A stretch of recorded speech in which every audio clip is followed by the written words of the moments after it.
As I said, being one of the most innovative people in terms of extended techniques on the electric guitar, we thought it was really worthwhile to invite him also to demonstrate some of the sounds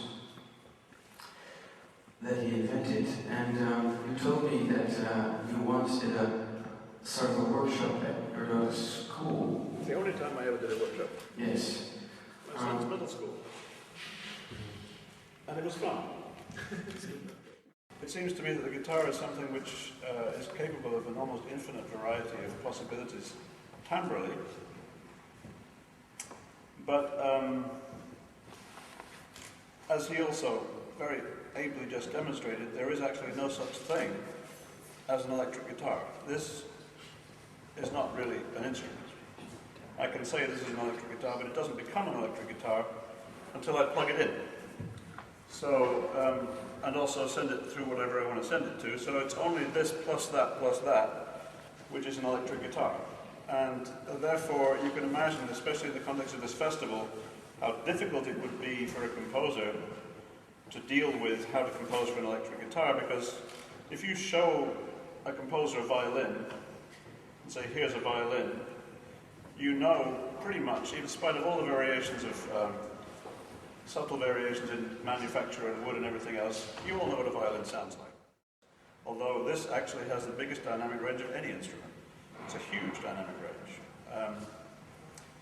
And my early experiments, after I'd been in rock bands and done stuff of the normal type, was to try to defeat the characteristics of the instrument as they presented themselves to me. So most of the time, in a conventional setting, you strike the string and it produces a sound. So you have already a transient peak followed by a fade out. So my early experiments were to do with how do I get a note to last a long time.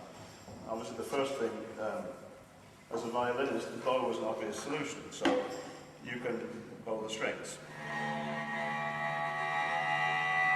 If you bow them near the bridge, you get the harmonics, just like sul ponticello on a violin.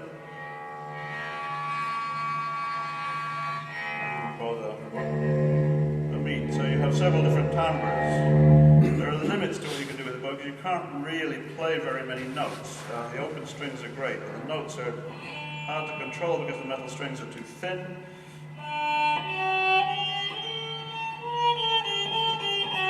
So at best it's going to sound something like medieval music, which is not without its charms. But you can't do that much with it. But as a continuous sound device, it's kind of interesting.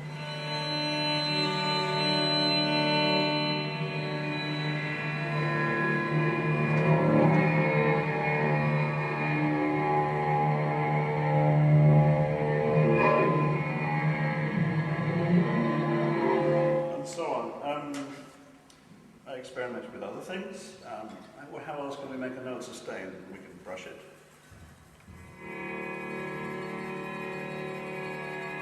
That has the advantage of being a lot more even in sound, so you don't hear the bow scraping the strings, so it's more kind of luminous.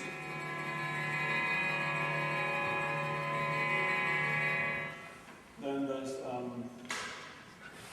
string, which is of course very handy for other things.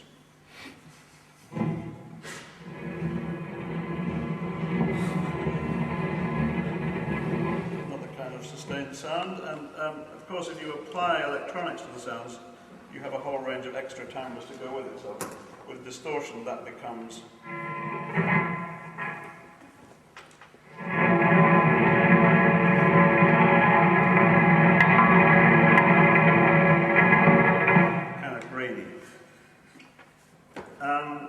I've seen a lot of the use of this device while I've been here.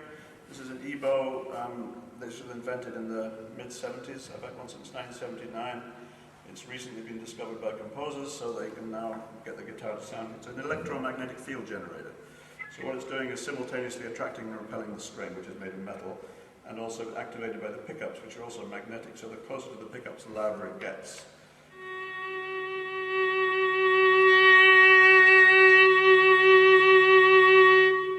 Tends to exaggerate the rather nasty, whiny 1 kHz harmonic, so the best thing to do is roll out all the treble and reduce the volume when you use it, and then you can actually make it sound quite pretty.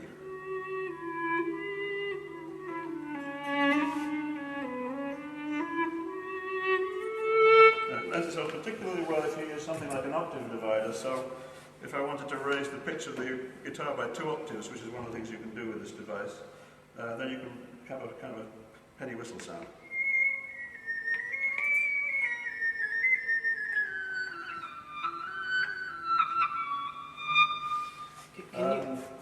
Can you? Of course, you can do it 2 octaves lower, but that's not quite so.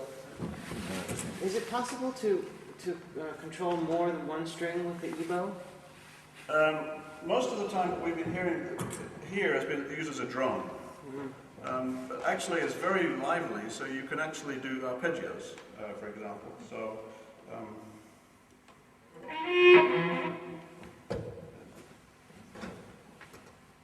no wonder it sounds.